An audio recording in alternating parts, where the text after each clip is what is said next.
janvier 2020. Mais avant d'accoucher, lorsqu'elle était grosse, la Signée avait pris toutes les précautions. Parce que la Signée habite vers sa résidence est au numéro 6 de l'avenue des officiers Kambadiating dans la commune de Ngalima. La Signée avait pris les précautions de prendre en charge la grossesse de la demanderesse. Mais la demanderesse n'habitait pas chez la Signée, mais plutôt chez les parents de la Signée, soit à Mama Mobutu dans la commune de Mongafula. Comme la demanderesse était fortement aveuglée de cet amour et elle avait confiance à la Signée, la demanderesse s'est quand même résignée de rester auprès de sa belle famille, si pas ses beaux-pères sont bons. Je m'excuse, Madame la Présidente.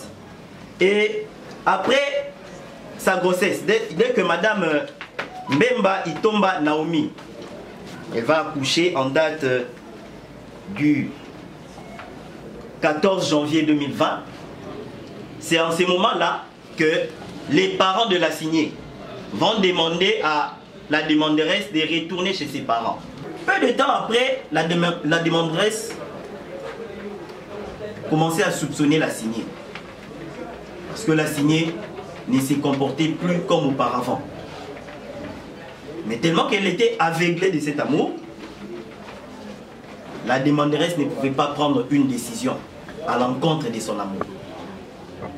Parce que la Signée, Madame le Président, je vous l'ai dit, c'est un monsieur élégant, c'est un monsieur beau, que nous respectons, et qu'il a toujours pris, en son temps, il a toujours pris en charge la demanderesse.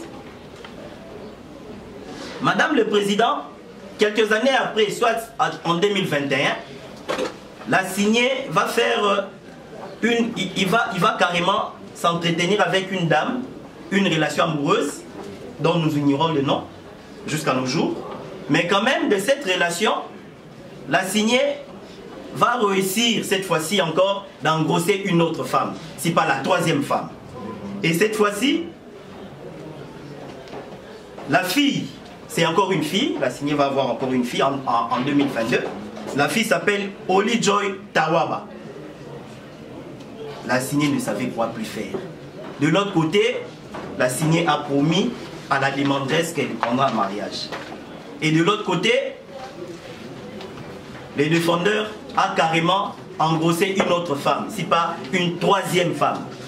Et cette fois-ci, la Signée aura 4 enfants avec 3 différentes mamans. Lorsque la demanderesse a su cela, comme tout autre jeune, elle n'a pas pu supporter ce comportement. Et la demanderesse l'a dit si haut qu'elle ne voulait plus de cette relation. Le défendeur, comme tout autre gentleman, Madame le Président, il a essayé de convaincre la demanderesse, mais la demanderesse ne voulait pas non plus céder à ses caprices. Après avoir tenté plusieurs fois de convaincre la demanderesse, mais le défendeur va prendre une position. Et cette fois-ci, la position, elle était simple. De ne plus contribuer dans toutes les charges. Avant de prendre une telle décision, auparavant, je l'ai dit tantôt, on les reconnaît. D'ailleurs, ça se trouve dans notre exploit introductif. Auparavant, les défendeurs s'assumaient. Mais depuis que les défendeurs avaient entretenu une autre relation et la venue de la fille Oli Joy Tawaba,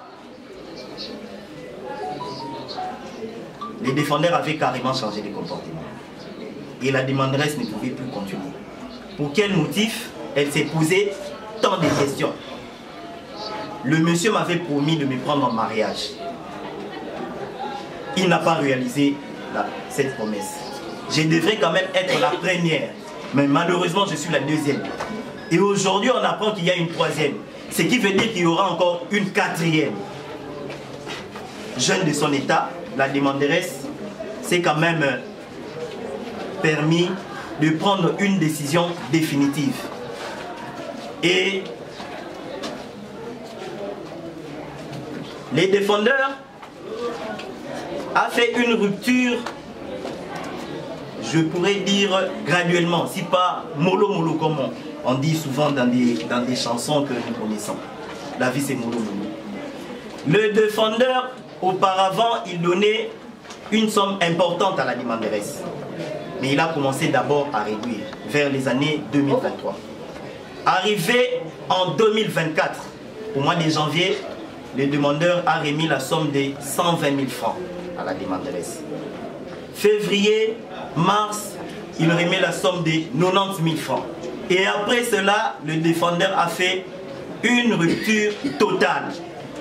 Il ne prenait plus en charge la petite Julia Tawaba, qui est sa propre fille. Voilà, Madame la Présidente, pour les faits de la présente cause. Nous allons carrément passer en droit. Madame et en matière de la garde d'enfants, Madame le Président, d'abord, cela est prévu d'abord par le Code de la famille, notamment les articles 585, 588 et 599.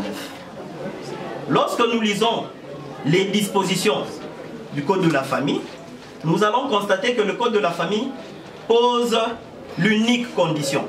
Lorsque nous faisons la combinaison de tous ces articles, vous allez comprendre qu'il n'y a qu'une seule condition. Et la condition sine qua non pour la garde des enfants, conformément au Code de la famille, c'est le plus grand avantage des enfants. Mais malheureusement, la loi ne définit pas ces avantages. Les doctrinaires, entre autres, le professeur Bompaka, il est allé plus loin pour nous dire par avantage des enfants, nous allons carrément comprendre que l'enfant a droit à la santé, au logement, à l'alimentation, à l'entretien, à l'éducation. Et étant donné que nous sommes devant un tribunal spécialisé, la loi portant protection de l'enfant, à son article 6, pose aussi une condition pour la garde des enfants. Mais cette fois-ci, la loi portant protection de l'enfant, à son article 6, pose l'unique condition qui est l'intérêt supérieur de l'enfant. La loi définit l'intérêt supérieur de l'enfant, l'article 6. Eh bien, c'est quoi l'intérêt supérieur de l'enfant? L'intérêt supérieur de l'enfant, c'est le souci de sauvegarder et de privilégier à tout prix ses droits. Le souci de sauvegarder et de privilégier à tout prix ses droits. Nous allons encore poser une question, mais c'est quoi ces droits-là? Mais lorsque nous lisons toujours la loi portant protection de l'enfant, vers les articles 17 et suivants, vous allez constater que les droits des enfants, il y a la santé, l'enfant a droit à la santé, le logement, l'éducation, ainsi de suite, l'alimentation. Lorsque nous faisons ce parallélisme, vous allez constater que c'est complémentaire entre la loi portant protection de l'enfant ainsi que les dispositions du Code de la famille. Et de ce fait, par rapport aux droits des enfants, actuellement, Madame le Président, la petite Julia Tawaba habite chez nous, à la maison, chez Madame Mbemba Naoumi. L'enfant a droit à la santé. D'abord, par rapport au logement, l'enfant habite bel et bien avec Madame Naoumi Mbemba. L'alimentation, n'en parlons même pas parce que le fait de vivre, je tiens à rappeler à votre tribunal que la petite Tawaba n'a que 4 ans. Elle n'a que 4 ans. Soit elle est née le 14 janvier 2020. Par rapport à l'entretien, Madame le Président, prenez besoin de développer car vous êtes une mère. Au-delà d'être juge, vous êtes une mère. Et vous connaissez comment entretenir les enfants. Je sais que vous prenez très bien soin de vos enfants à la maison, comme Madame Naoumi Mbemba, ma cliente. Et Madame le Président, lorsque nous allons lire un peu les doctrinaires, toujours le professeur, mais cette fois-ci c'est le professeur Kifwaba là, dans son ouvrage, le droit civil et personnes, il nous dit que par rapport à la garde des enfants, l'enfant passe plus de 60% de son temps chez sa mère. Là, c'est d'après les doctrinaires. Et il va plus loin pour nous dire que les enfants ont plus besoin de la mère que de leur père. Là, c'est la doctrine. Et je n'ai pas besoin de commenter là-dessus. Madame le Président, aujourd'hui, Madame Bemba Naomi vient par devant votre auguste tribunal. D'abord, que votre tribunal puisse dire cette action recevable et amplement fondée. Deuxièmement, puisque Madame Naomi habite avec la fille, l'enfant, Madame Naomi ne sollicite qu'à votre tribunal de confirmer sa garde, la garde du dit enfant, à la demanderesse. Et pour cette occasion, Madame le Président, Madame Naomi sollicite à ce que votre tribunal puisse condamner les défendeurs de verser 500 000 francs le mois pour la pension alimentaire. Mais étant donné que les défendeurs, c'est le père biologique de la petite Julia, la demanderesse a été un peu courtoise, si on peut le dire. Votre tribunal va carrément accorder le droit de visite et de surveillance aux défendeurs. Nous avons dit, Madame le Président. De la personne auprès de qui vous confiez l'enfant. Je commence là où il a cité des professeurs d'ailleurs qui sont peu connus. Vous savez, des fois bas là, les doctrinaires comme moi, sont des gens peu connus. Alors, la recevabilité, dit la mère. Regardez l'exploit. Tout ce qu'il a dit, c'est tout pendant l'exploit. Première condition. Il faut être la mère ou le père pour solliciter la garde d'enfant et exercer ainsi l'autorité. Quand elle s'est cachée là-bas, je ne sais pas ça, sans être avocate, je ne sais pas si c'est elle, elle n'a pas arrêté la comparaison, elle ne peut pas se mettre au même diapason que les avocats. Je vois quelqu'un là-bas, je ne sais pas si elle est greffée avec qui. Derrière les avocats. Je ne sais pas si c'est qui. Elle ne comparait pas. Elle n'a pas le droit de venir là-bas. Si elle ne comparait pas, elle doit se retirer. Elle est en train de nous gêner. Ah, voilà, la personne qui vous saisit ce matin n'est pas la mère biologique de l'enfant. Faute de preuve. Irrecevabilité pour défaut de qualité. Et lorsque quelqu'un n'a pas qualité, vous savez, quelqu'un peut se présenter et dire voici la mère biologique, et avec tout le courage olympique, et nous contraint à plaider, voilà, mais il n'a pas intérêt. Non plus. Irrecevabilité pour défaut de qualité et défaut d'intérêt. Parce que la personne qui prétend être la mère biologique n'a aucun acte d'état civil qui la relie avec les prétendus enfants. Et s'ils n'ont pas eu à déclarer l'enfant, c'est l'État et de chercher d'autres actions et de chercher des pièces. C'est comme ça que quand on est plaideur et quand on vous dit qu'il faut communiquer, il faut voir loin. Ça, c'est réservé aux esprits élèves. Irrecevabilité. Mais au fond, il n'y a rien. À tort et commettre vos bases. En dehors du verbiage. Sur le fond, l'action est non fondée, faute de preuves.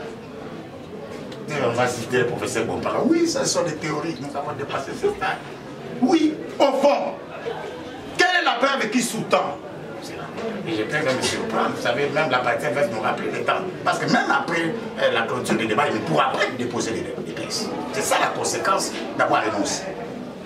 Contrairement à ce qu'il prétend, mon client prend en charge tous ses enfants.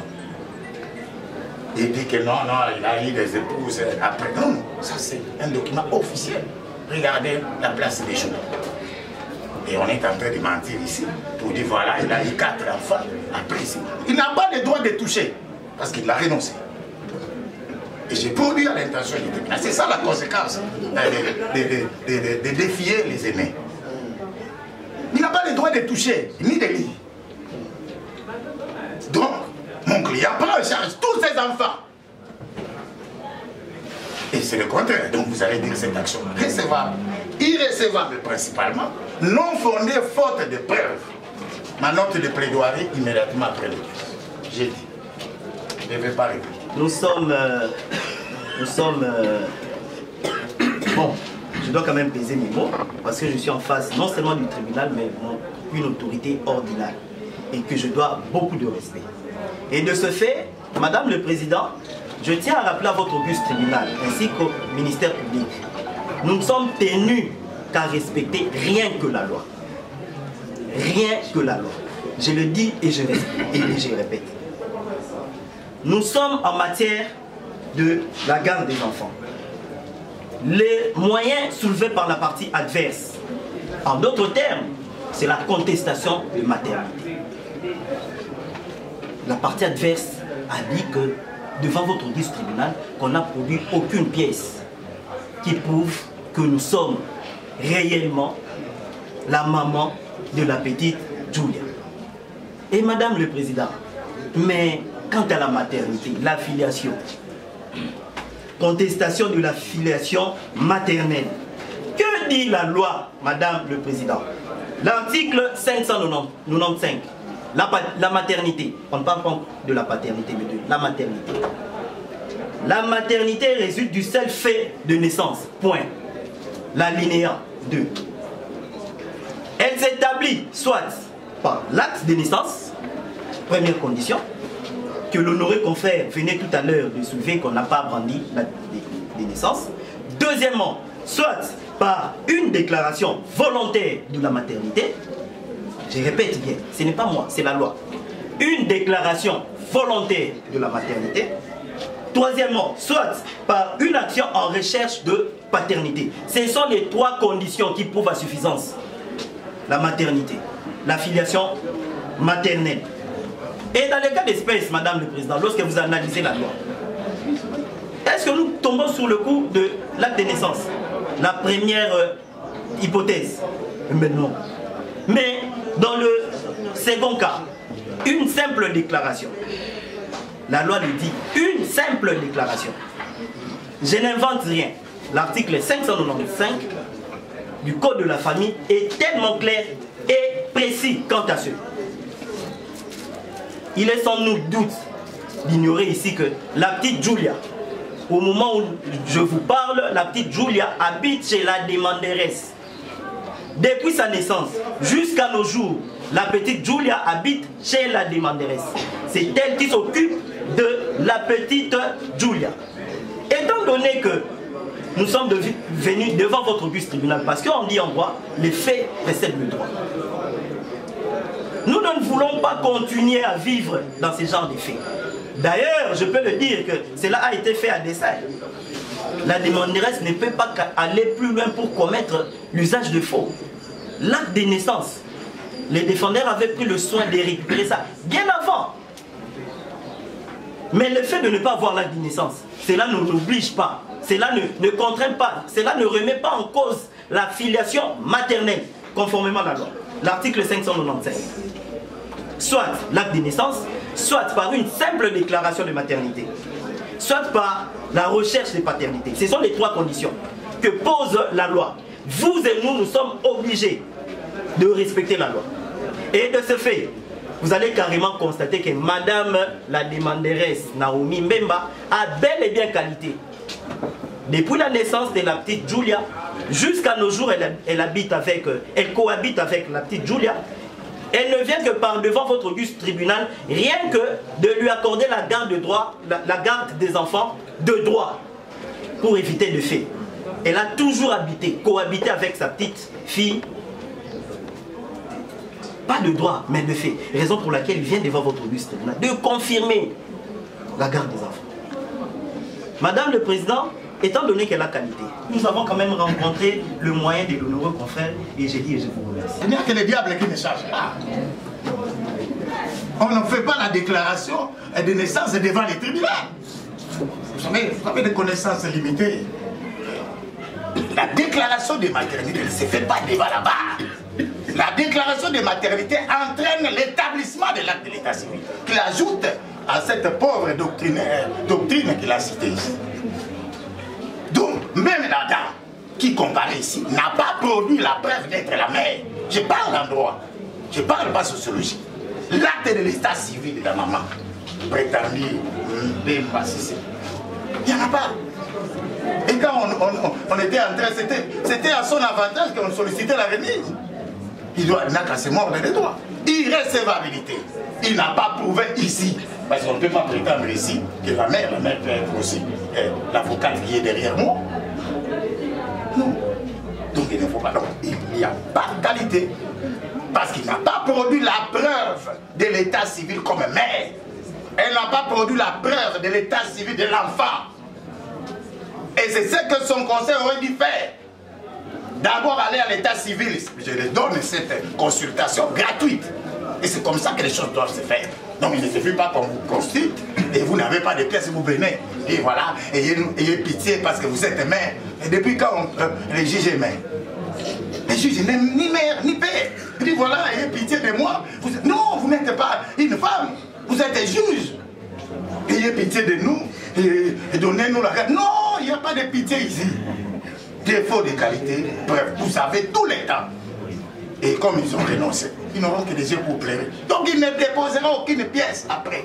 Donc vous constatez que tout ce qu'ils ont accouché, ils ont couché dans cette assignation, ce ne sont que des allégations.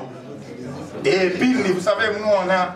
Donc ce n'est pas seulement les magistrats. Voilà quelqu'un qui vient comme ça, avec une dame le matin bien habillée, et il n'a pas de pièces. Il dit voilà, je suis la mère de l'enfant. Croyez-moi parce que j'ai vu que le ministère public est une dame. Le ministère public n'est pas une femme. C'est une institution. Les juges, c'est une institution. Ayez pitié de moi, vous êtes mère. Non. Balancer des décisions comme ça, ils vont revenir. Ils ne vont plus recommencer. Parce que je suis venu expressément. Parce qu'on ne peut pas défier. Moi, je ne parle pas d'autorité ordinaire ici. On ne peut pas me défier. Je suis ici depuis 3 décembre. Irrécevabilité. Faute de preuves. Non fondée parce qu'il n'atteste pas les allégations là, sur base de preuves. La preuve est différente des allégations. Et je peux peut-être aider la partie adverse. En matière civile, quels sont les moyens de preuve? Peut-être qu'il ne comprend pas. Je le renvoie s'il a vu le professeur Kalom. Parce qu'aujourd'hui, tout le monde enseigne. J'ai appris qu'il y a des Ngwabika et consorts. Je le renvoie aux études du professeur Kalom que j'ai rencontré, que j'ai touché. Parce que les restes là, mes âmes, je ne sais jamais. Donc vous allez vous rendre compte qu'il n'y a pas de preuves ici. Nous avons dit la note de plaidoirie, avant même que vous n'ayez terminé l'audience, nous allons la déposer. Nous avons dit.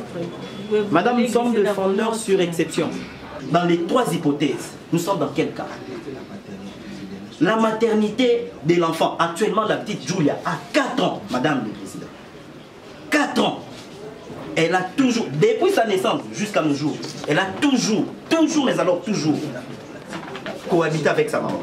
Et aujourd'hui, on vient remettre ça en cause devant votre guise tribunal pour dire que Madame Naomi n'est pas la mère biologique de la petite Julia. Madame le Président, avec beaucoup de respect, je le dis avec beaucoup de respect à mon autorité ordinale, mais nous ne pouvons être liés qu'à cet article, à cette disposition légale. J'ai dit et je vous remercie. Merci. Malheureusement, la partie demanderesse a renoncé à toute communication. La partie défenderesse nous a brandi 7 pièces sur laquelle, en 3e position, nous voyons le nom de l'enfant Julia Tawaba Batebekwa. Alors, la petite question que nous aimerions faire poser aux demandeurs, c'est celle de savoir si le demandeur peut nous dire s'il reconnaît ou si, avec qui le défendeur a-t-il fait l'enfant Julia. Nous aimerions être fixés là-dessus. Après, nous allons poursuivre. C'est comme ça. Madame, s'il vous plaît, lu la pièce. Nous aimerions que cela vienne de la bouche du défendeur. Que le défendeur nous dise avec qui il a eu, c'est à l'intention du tribunal et de l'auditoire. la pièce fait état qu'il a eu cet enfant avec une personne autre que la personne à partir de Manderes. On parle avec la pièce. C'est ça notre réponse et on tire des conséquences. Mais vous parlez, il demande à ce que vous puissiez citer le nom de la personne. Le nom est inscrit là. Mais Madame, est-ce que vous... Et que la partie en défense nous prouve le contraire. Et j'avais dit, je pouvais produire cette pièce ici. Il a renoncé. Oui, on ne peut pas faire le débat de ça. Non, madame, c'est ça la conséquence de l'instruction.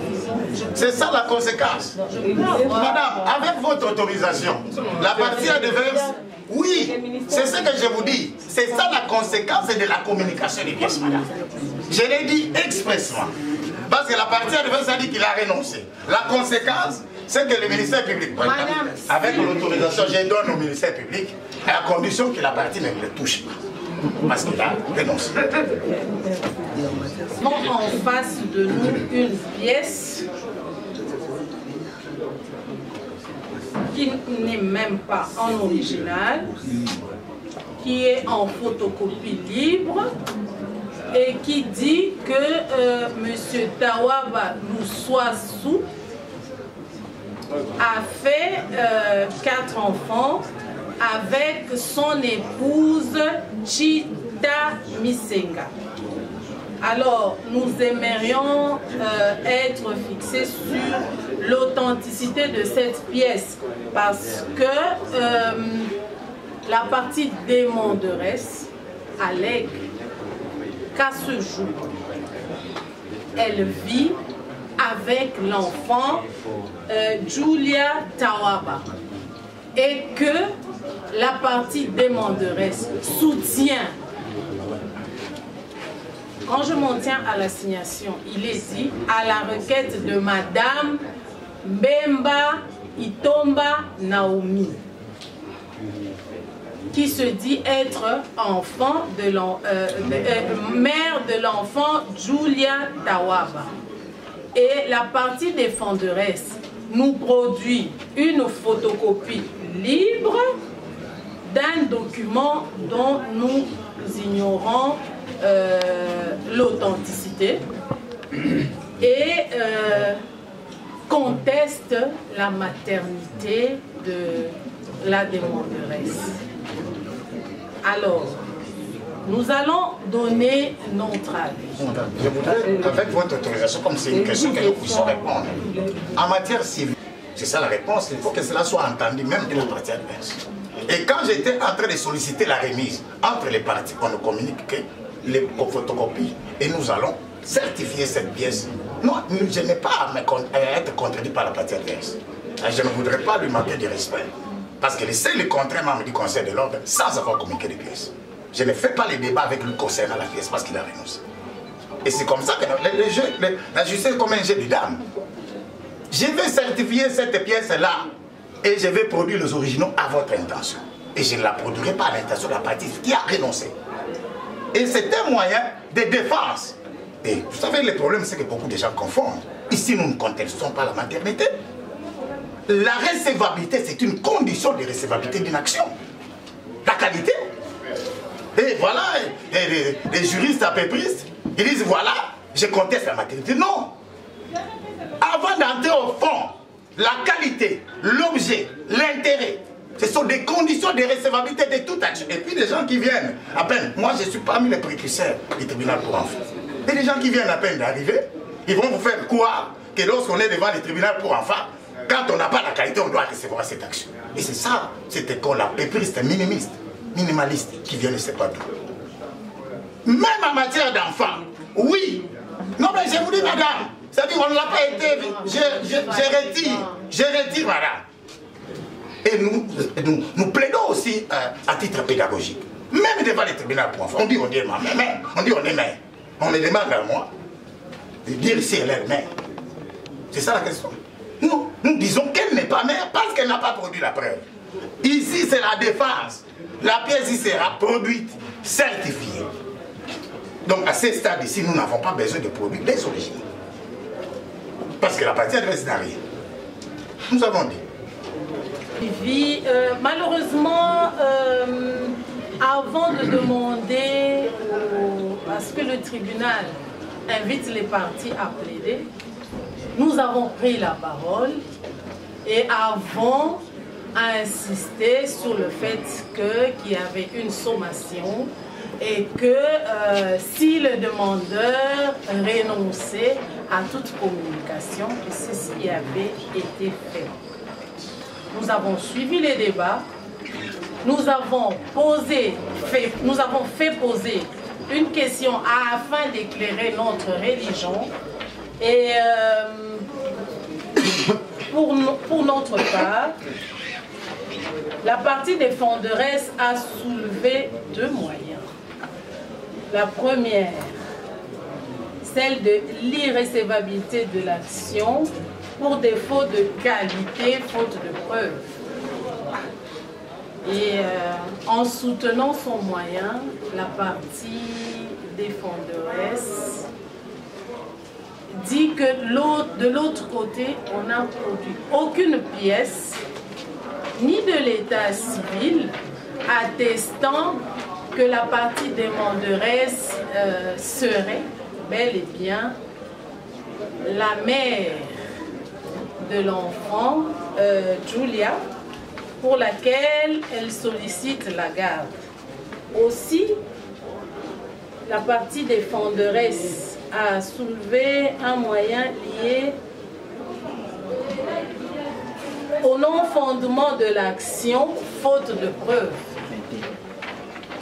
Nous revenons toujours à cette histoire de pièces non communiquées, malheureusement. Et nous n'avons aucune pièce au dossier soutenant tout ce que la partie demanderesse allègue ou soutient comme déclaration. Pour notre part, il serait de bon droit que le tribunal dise irrecevable et non fondée cette action, faute de preuves. En faisant cela, vous ferez justice et nous avons en délibéré pour rendre le jugement dans le délai de la loi.